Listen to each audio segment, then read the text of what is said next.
மரியாதைக்குரிய அகில பாரத பொதுச் செயலாளர்கிட்ட என்னென்ன கருத்துக்கள் பகிர்ந்து கொள்ள முடியுமோ அந்த கருத்துக்களை பகிர்ந்து கொள்வதற்கான ஒரு ஆரோக்கியமான சிந்தனை பகிர்வு.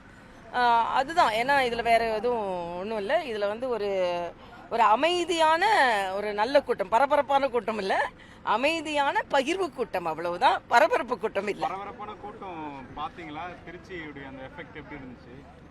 திருச்சி இல்ல, அவர் விஜய்க்கு கூட்டம் வருது. ஆனா அது வந்து பார்க்கும் கூட்டமா ஓட்டு போடும் கூட்டமா என்பது இனிமேதான், பார்க்க வரும் கூட்டமா ஓட்டு போட வரும் கூட்டமா என்பது நமக்கு இனிமேதான் தெளிவு வரும். இன்னொன்று, இன்னும் கொஞ்சம் முறைப்படுத்தணும்னு என்னோட ஆசை. ஏன்னா நிறைய பேர் மயங்கி விழுறதும் தண்ணி இல்லாமல் இருக்கிறதும் இதெல்லாம் ரொம்ப கவலை அளிக்கக்கூடியதாக இருக்குது. அதனால கொஞ்சம் தம்பி இன்னும் கொஞ்சம், அது வீக்கெண்டு என்ன ஒர்க் ஃப்ரம் ஹோம்ன்றது மாதிரி இன்னைக்கு வீக்கெண்டு தலைவர் ஆயிருக்காரு. ஒரு நாளில் குறிப்பிடுறதுனால நிறைய பேர் ஒரே நேரம் கூட்டம் அதிகமாகிடுது. அதனால இன்னும் கொஞ்சம் முறைப்படுத்தணும்னு நான் கேட்டுக்கிறேன். அவரது தாக்கம் இன்னும் கொஞ்ச நாள் போக போக தான் தெரியும். மக்களை சந்திக்கலன்னு சொல்லிட்டு இருந்தேன், இப்ப மக்களை சந்திக்க ஆரம்பித்திருக்கிறார். ஒரு அரசியல் தலைவர் என்ற வகையில் தான். ஆனா அனாவசியமா பாரதிய ஜனதா கட்சியை பற்றி தெரியாமல் பேசுகிறார்.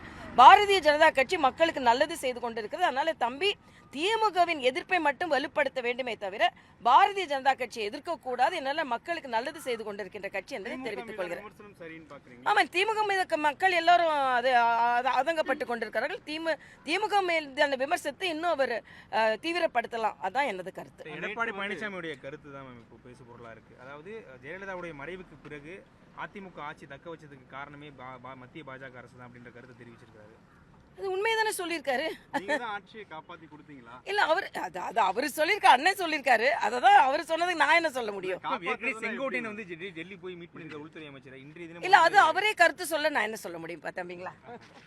பிளே ஸ்டோர் மற்றும் ஆப் ஸ்டோரில் இருந்து பாலிமர் செயலியை QR கோடு மூலம் பதிவிறக்கம் செய்யுங்கள். செய்திகளை உடனுக்குடன் பெறுங்கள்.